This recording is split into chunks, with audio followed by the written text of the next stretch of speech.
Kia ora everyone, today we're going to be looking at how we use our table of ions to write the formula of an ionic compound. Now the key thing to remember with this is that ionic compounds are neutral. They have no overall charge. The first step is that we need to write down what ions we have in our compound. So the sodium ion is Na+, and the chloride ion is Cl-. Then we're going to focus in on the charges. So we've got a positive 1 charge and a negative 1 charge. These two charges can cancel out to give us an overall neutral compound. So sodium chloride is simply NaCl. We only need one of each. Our next example is zinc sulfide. So zinc sulfide, we find our zinc ion and our sulfide ion. So zinc is Zn2+, sulfide is S2-. Again, looking at the charges, we've got 2 positive charges and 2 negative charges. These 2 charges balance out to give us a neutral compound. So zinc sulfide is Zns. We only needed one of each to make that neutral compound.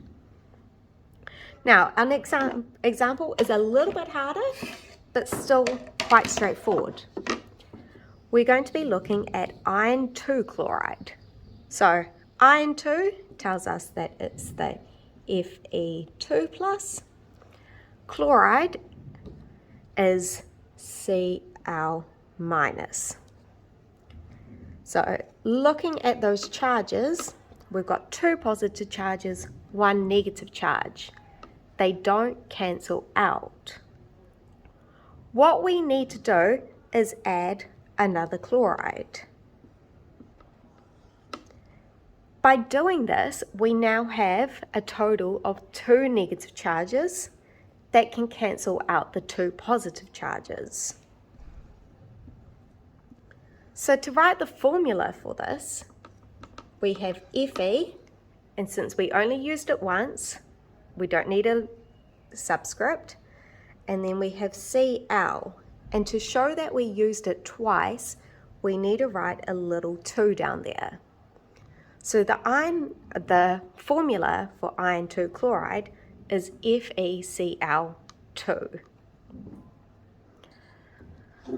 Alright, our next example is probably the hardest one I can think of without using brackets, and that is aluminium oxide. Oops, there we go.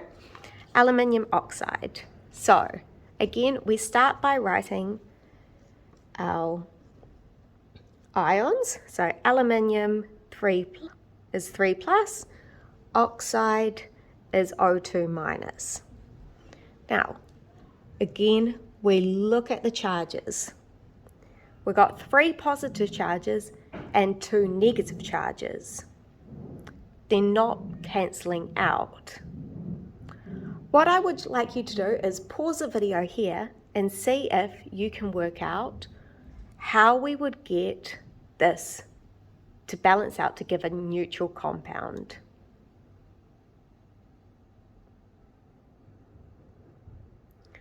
Alright, hopefully that you've had a thought about it and figured it out yourself, but if not, this is what we do. So we've got 3 positive charges, 2 negative charges. At the moment, we need more negatives, so I'm going to add another O2-. Now, we're still not balanced out. We've now got 3 positive charges and 4 negative charges. So now we need more positives. So I'm going to write another aluminium ion. So 2 aluminium ions give us a total positive charge of 6. If I add 1 more O2-, we now get a total of 6 negative charges. that can cancel out the 6 positive charges. So we're adding the charges together.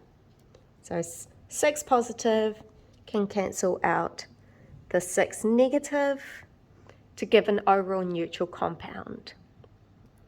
So to write the formula for this one, we have our Al, which we wrote twice. So we use a subscript of 2, and then oxide we used 3 times. So we use a subscript of 3. And that is our formula for aluminium oxide. So our subscripts are telling us how many times we needed to use each ion.